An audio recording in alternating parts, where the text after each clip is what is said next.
Welcome to the Laughs in the Dark podcast. Spooky you.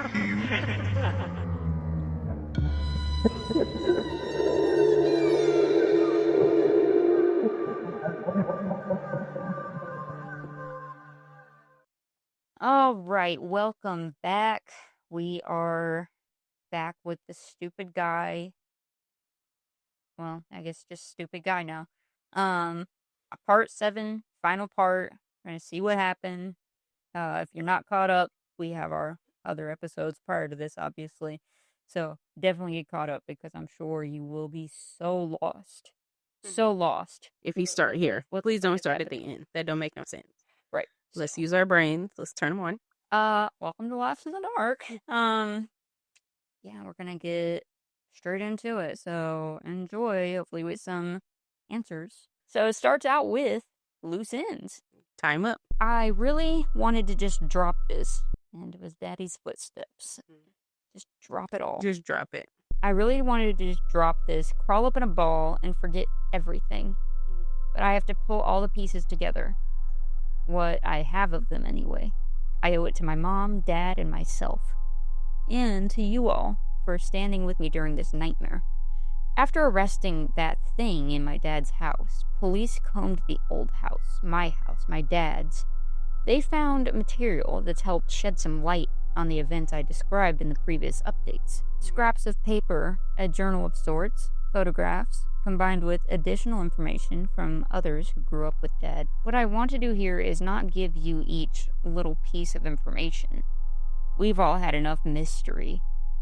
I want to give you the whole story. And by the whole story, I mean how I think it all fits together. It may not be 100% correct, but I wouldn't be sharing it if I didn't think it was pretty close. Let's start at the beginning. A schizophrenic was released from the sanatorium, really an asylum. He wandered the woods until he had some kind of episode back there. He came out in the little town of Grand Grieve. Chodfroy, since I have no other name for him. He went around convincing children to bring him food, like the peanut butter and sugar sandwiches. When he met Timmy, he even got a place to stay. Chod and Timmy skulked around together. He got sandwiches. Timmy was interested in other things. In particular, the family that lived a few houses down. They were the only kids around that would hang out with him. He particularly liked Dad. Dad was handsome, tall, and athletic. So he got Chod to ask Flora for more than just sandwiches. He wanted to see Dad and Matt sleeping. When Timmy's parents found he'd allowed a hobo to squat in their home, though, they got mad. They never beat Timmy, they just yelled at him. Then they tried to kick Chod out, so Chod and Timmy killed his parents. Police first found the bloodstains in the house and then the bodies beneath it. With his parents' camera, Timmy started snapping photos of Dad, Matt, and Flora while they slept. Flora noticed the light. She was just a light sleeper, apparently. This didn't stop Timmy. He kept taking pictures for over a year. Finally, one night, Flora caught him. She told him she'd tell her mom and that he was going to be in big trouble. The next day, Chod called them over to listen to records. I would guess at Timmy's request, but who knows. When Timmy was coming back from buying food, he saw Flora walking away from the house. He didn't want her to tell on him for taking the pictures, so he grabbed her and dragged her into the woods. He didn't kill her right away. In all the photos they found hidden in that house, there was one faded photo of a teen girl. It was Flora. I'm sure of it.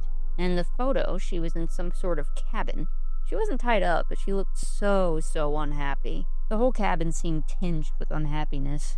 It was an awful-looking place. She was 12 when she disappeared. So she was kept somewhere after her kidnapping.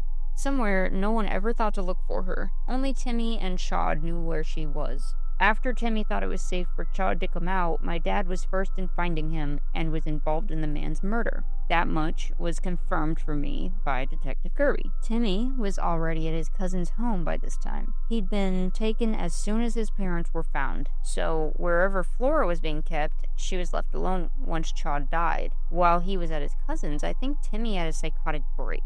Chod really was his whole world. He'd drawn Timmy into his delusions.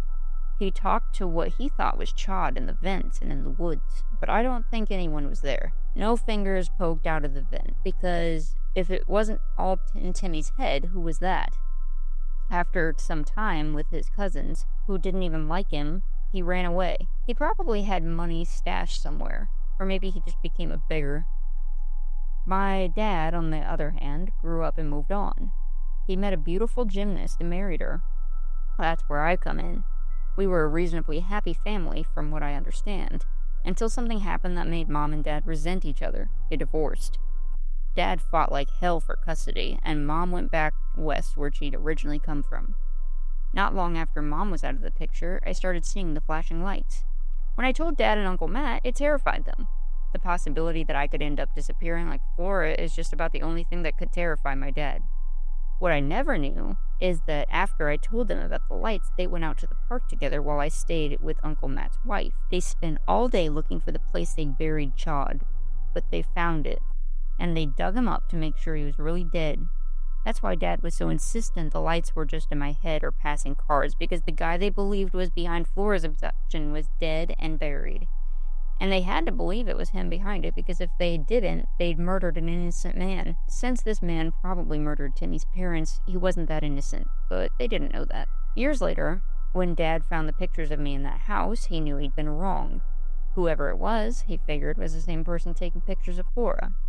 They murdered the wrong person, and I was in danger. He went out looking for anyone suspicious.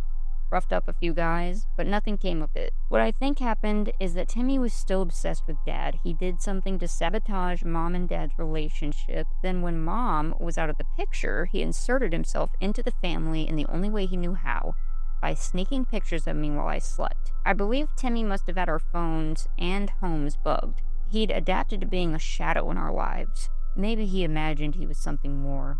After a while, this wasn't enough to satisfy him anymore. He murdered my mother and pretended to be her for a year. I think this gave him what he really wanted: to be Dad's wife and my mother. His obsession with my dad wasn't just admiration. He was in love with him.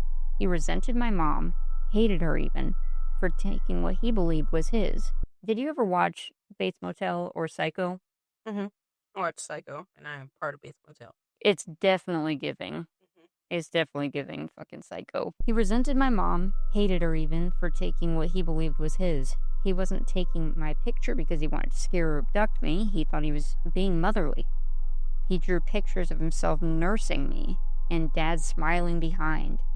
And whenever Dad found a new girl he was interested, Timmy had to take her out of the picture, like a jealous wife.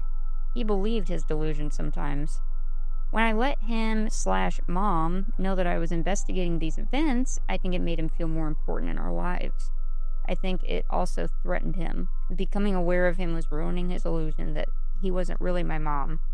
That's when he started acting out. When he talked to me as Mom, telling me Dad had to make a choice, I think he expected Dad to see him as Mom and fall in love. Betty Coffin's body was found. He killed her just to seduce my dad into meeting him. The choice was between Betty or Mom. Because Dad chose Betty, he killed him. He ran back to Dad's house and into the box spring where he'd been living for a few weeks.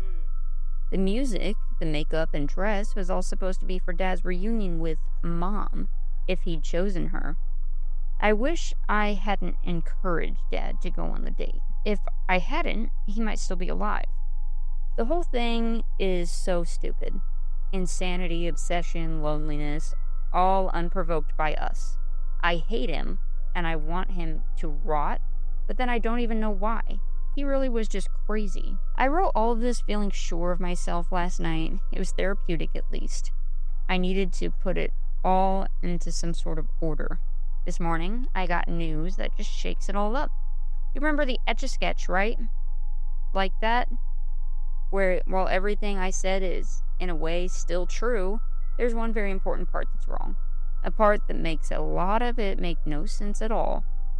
Detective Kirby told me they weren't able to identify the man they caught at Dad's home. However, they could positively state who he wasn't. This man was not Timmy Jean. Timmy is a resident at a group home over 300 miles away, where he's been for the past 4 years. He's practically a shut-in, Kirby says. He never goes anywhere ever. The man they arrested has no identification. His prints aren't in the system, no dental records, nothing. And he's so far stuck to his promise. He hasn't spoken since that night. Other prisoners avoid him like they're afraid. They won't say why, there's just something wrong. And they're right. One last thing. The last thing I want to leave you all with is a strange story I heard from an old friend of Dad's. Dad's friend is a ranger at the national park where Dad's town used to be. He said over the years he's heard odd stories about things deep in the woods, but one, from not too long ago, stands out, and he felt the urge to tell it to me. I have no idea why, and I can't say it connects to anything else. It has nothing to do with my family or Timmy, it just feels like it fits somehow. A couple from out of town was in the area to do some hiking. The park connects to the Appalachian Trail, so lots of experienced hikers come through. They decided to do a little off-trail hiking. As mentioned before, there are miles of untouched woods back there, so they had plenty of room for exploring. Okay, not to cut off. Every time I think about going up to Castlewood, I always think about, would it be weird if I just went off the trail into the woods? Would somebody call me out for that? People do that. Do they? Mm-hmm. I know what I'm doing. Oh my God. Good shit. After hours in the woods, they realized their compass wasn't working at all. Their phones had no signal, of course. They were lost. That deep in, the woods were pretty dense and the sun was starting to set. They were experienced enough to have adequate water, rations, and camping gear, so they didn't panic. But they kept walking, hoping to make it to a road or ranger's camp. When it got too dark to see, they started to set up camp. That's when the girl tells her boyfriend she can see a light. He looks and sees it too. It looks like an artificial light. They weren't sure if they were still deep in the woods or not, but it felt eerie. They walked carefully toward it using an emergency flashlight. They couldn't hear any traffic as they got near and saw no other lights, but the light seemed to be coming from a real house. A little aged, but no cabin or shack. There was a clearing around the house, large enough for two people to walk side by side. The guy insisted they examine the perimeter first. His girlfriend thought he was being ridiculous, but he told her he had a bad feeling about the place. She thought the woods at night was just making him jumpy. Still, she went along. Shingled roof, wood-sided walls, curtained windows, and even a front porch. What they couldn't find was a road or even a path or trail, nothing but woods. The woods surrounded the whole circumference as densely as any part of the woods. That didn't sit right at all. But they needed help. They knocked on the only door. An older man answered the door pretty quickly. He looked well-groomed, dressed in a nice shirt and pullover sweater. "Evening, strangers," he says. It was like it was no big deal. The boyfriend apologized for bothering him and explained how they'd been wandering in the woods all day and his house was the first they'd found. The man was understanding. He invited them inside and seated them in his living room. It was nicely decorated and toasty inside. They didn't even notice her at first, but there was a woman seated in the corner of the room. She didn't say anything, but nodded politely to them when noticed. The guy and girl exchanged glances. They felt horribly uncomfortable. I'm putting money on it right now. That's Flora. Probably. That's what I'm going with. He said he was in a cabin. In the middle of fucking nowhere. And they clearly don't leave. The man returned to the living room with a tray of tea. He set it in front of them, then sat across from them. They poured themselves each a cup. The man watched them very carefully. They didn't like the way he scrutinized them. It's giving heretic. The fire crackled and popped sinisterly. It seemed to them behind him. The tension of the silence kept mounting, so the guy decided to say something. He noted that he hadn't seen any roads or paths around the house. "Nope," the man agreed. So he asked how the man comes and goes. To this, he says he stays put. How about supplies? The man leans back in his chair and looks at the guy suspiciously. "You're awful curious." Yeah. But, I mean, to be fair, I'm not going to be questioning these strangers about their shit either, though. Yeah, I guess. But also, like, y'all just, like, never leave? Like, that's kind of weird. So am I expected to, like, never leave now that I'm here? Aw. Like, you have to have some way to get back into town or something, you know? No, you can leave the way you came. You walked here, you can walk back. Oh, okay. Walk back by wandering through the woods and not ending up back where I was because I was wandering through the woods. Good luck. Wish you the best. Okay. Come back here if you don't find what you're looking for. I sure will. But yeah, I'm definitely not gonna go into their house and just be like, so y'all just never leave? Like, what the fuck? Yeah. They heard a strange, wet thudding noise somewhere else inside the house right then. The man didn't react, so they pretended to ignore it. But they were both staring. But they were both starting to get nervous being in the place. Mm-hmm. The guy asked the man how far from the nearest road they were. He was calculating in his head if they had enough battery to see them to it in the dark. The man answered that they were very far from any road on all sides. The girl said it was weird to her because the place was so hidden.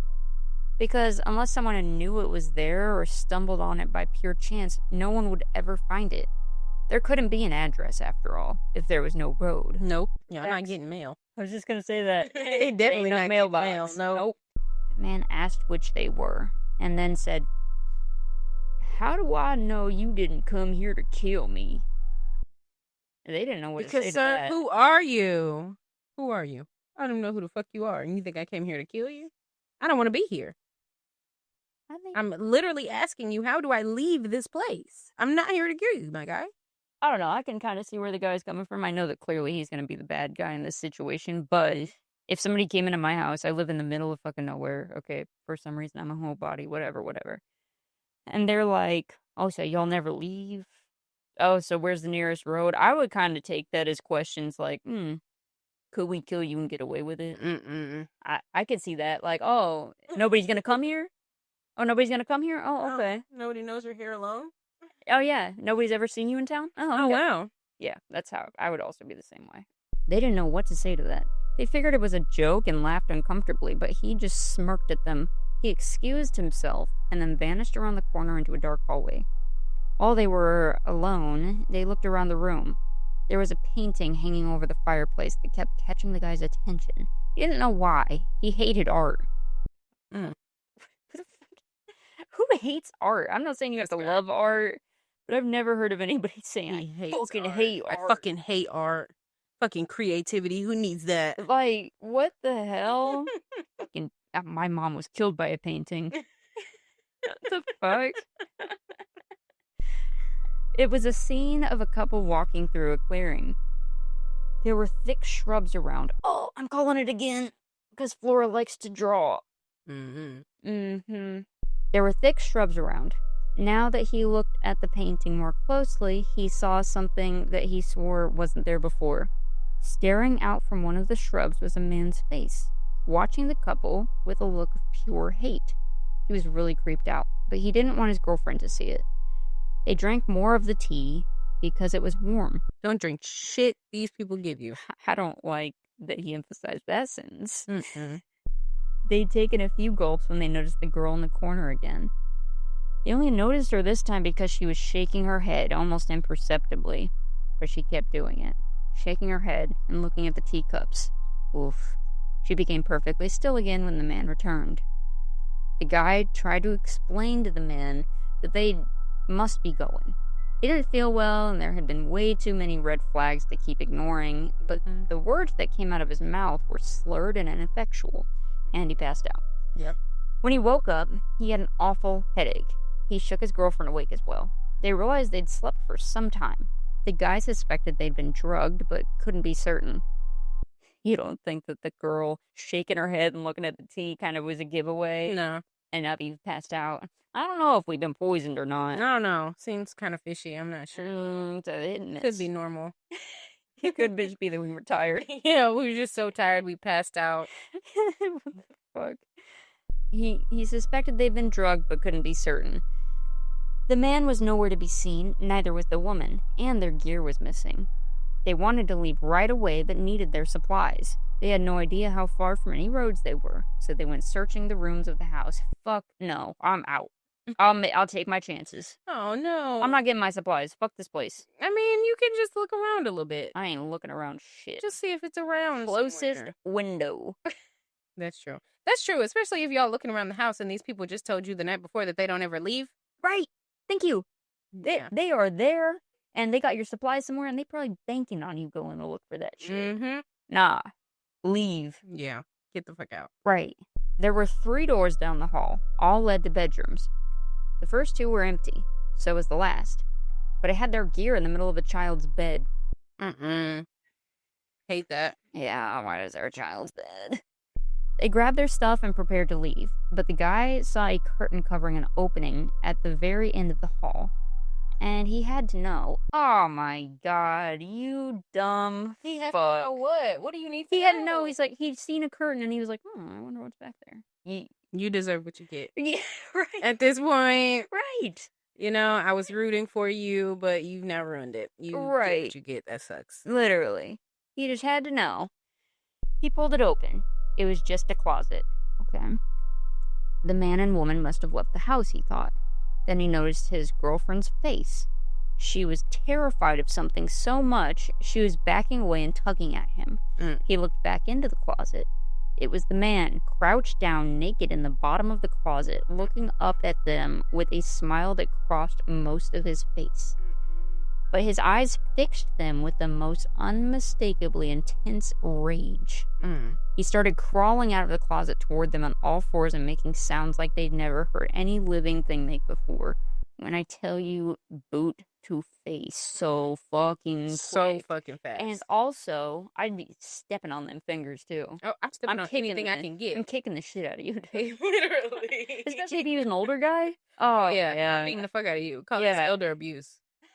Right. And if I'm holding my gear too, I got something in there. Oh, yeah. I'm beating the hell out of Hell, I'll just start swinging with my backpack. Because I know that we're small or whatever, but this man's on the ground already. Right. Sorry, you lost the high ground, Anakin. It's over, Anakin! I have the high ground! They ran out the house and straight into the woods. They moved as fast as possible, cutting themselves and tripping several times. Something in their guts kept telling them that the man was right behind them, like the man in the bushes in that horrible painting, and he was going to kill them. They finally came out of the woods on a dirt road, and from there slowly followed it to a real road and found their way back to town. They told the park rangers about it and were advised to keep the story to themselves. What in... Hell no. I'm telling every motherfucking body I know, don't go here for your camping trip, for your whatever the fuck, for a hike, for anything. Don't ever go here. Right. Not only that, but, like, before I would have been like, oh, hey, be cautious. There's a fucking house out there, so just know where you're going. But now the park ranger told me that, don't fucking go there. Don't ever go there. I'm blasting it on social media. I'm telling everybody who will listen. Oh, no. Yeah, it is a cover-up. Later, they looked the area up on Google Earth. It took them a while, but they spotted the clearing in the woods. It was even deeper than they thought. As they zoomed in, the guy saw something weird in front of the house. He cleaned up the image as best he could. Still a little blurry, but the couple knew what it was. The man was standing in front of the house looking straight up, like he knew they were watching. He sent the image to the rangers as proof. I know there are still so many questions. What really happened to Flora? Was Timmy dealing with someone else? How'd he know so much about Mom? Who was that guy that got arrested? Why was the Ramones t-shirt on my mom's body? I just don't know. So for now, that'll just have to be the end. Bitch. That'll just have to be. Nah. Bro. You're really gonna do this. That's some fucked up shit. Bro, no fucking way. That is some fucked up shit. You gave us no answers. We're going to his shit. You gave us no motherfucking answers about anything. We still don't know. And you still don't fucking know nothing. Someone, why was the Ramones teacher on my mom's body? What do you think? I am just... He titled that whole thing, Part 7, Loose Ends. Maybe it's because it was filled with loose ends. It was filled with loose ends, and he said we're not going to tie a single one of them. We're going to leave them loose and actually swinging in the wind. I think he had a rope, and this whole story, it was like they were a little loose, and we were like, okay, tie those up, and then he just was like, unravel. Yeah. So it wasn't Timmy. Some old fuck. I mean, that had to have been Flora, though. No doubt. Yeah. No fucking doubt. Okay, well, This one really leaves me perplexed. right, quite stumped. Quite stumped. Like, I'm gonna have to think on this for 3 days. Literally. Try to figure it out. I guess good job, Nazi Good sharks. job, guy. Yeah. You know, it was a Nazi good sharks. story. Kept us captivated. You did a great job writing it, my guy. Yeah. You did a so great job writing it. I'll give you that. definitely in the comments, one, if you know of any follow-up to that, right? Because I didn't look for that. Any follow up? I didn't look for that. Yeah. And if not, what the fuck? What are your theories? What the fuck is going on? Please give me some closure. Yeah. Please. We gotta have some idea of who this guy is. I have never been so dissatisfied. Also, like, respect on it for sure. Like, it's not one of those, it's like, who the fuck is serious? But Yeah. also, like, why? Yeah.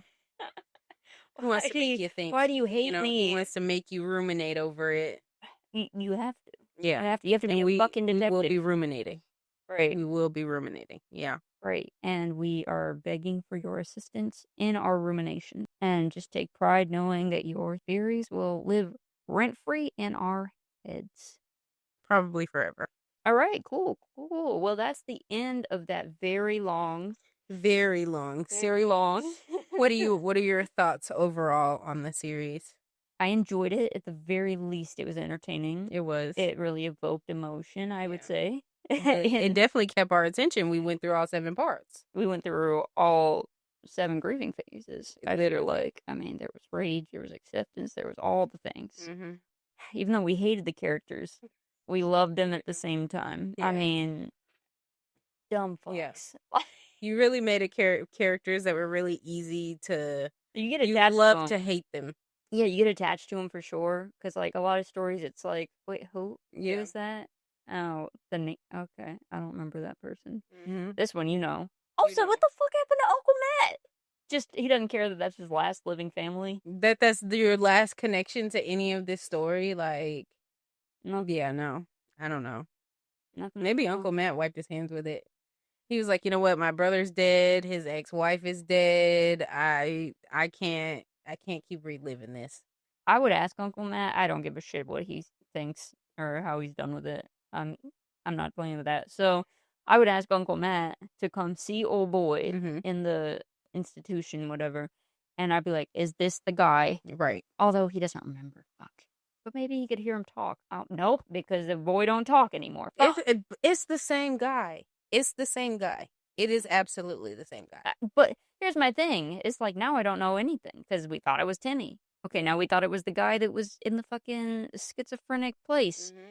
And then now we don't know who the guy is. So, like, at least we're trying to narrow down who the fuck. Is it at least the same guy, you know?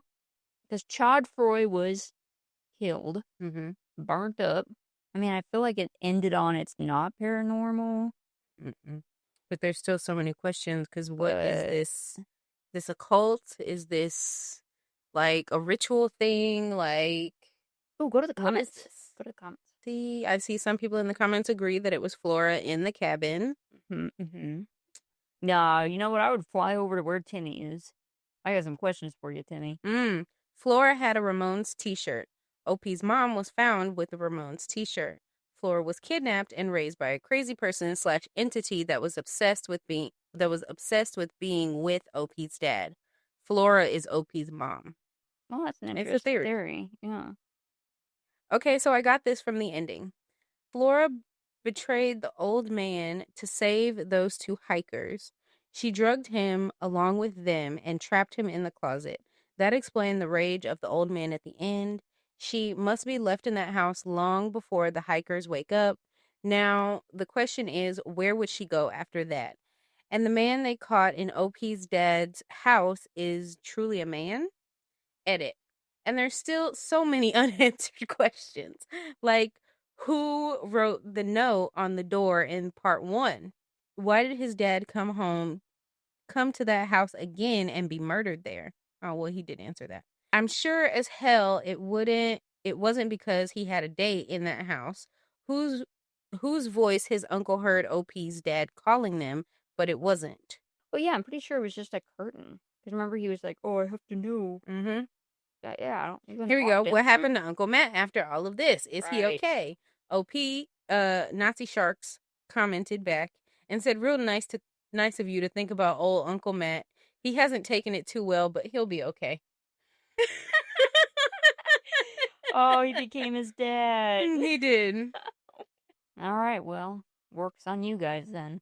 Yeah. Time for y'all to do some work. Start contributing to this community. And leave us some comments, please. Right, please help us. We'll be on to something new next week then. We will. And we'll see you later. Bye.